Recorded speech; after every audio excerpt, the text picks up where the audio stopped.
Para ver si es el último. No, ahora voy a ver la Daniel Castro, Samuel Díaz y José Ignacio Seco, por favor. No, van tres. Van tres. ¿Dónde está?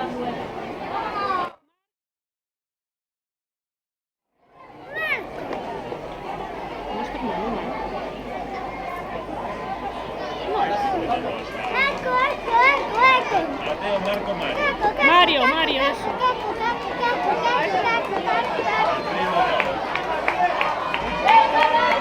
Venga, chavales, venga.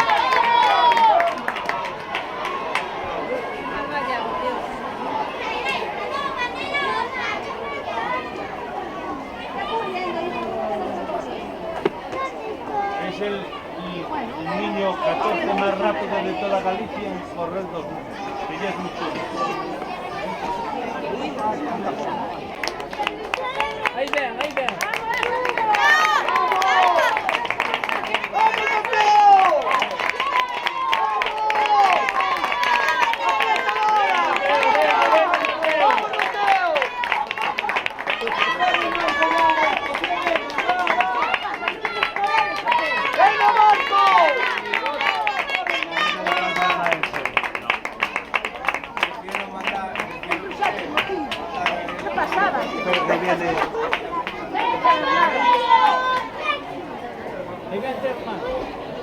Vamos, Mario. ¡Vamos, Mario!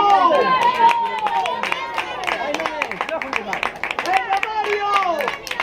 ¡Venga, campeón! ¡Venga, vamos!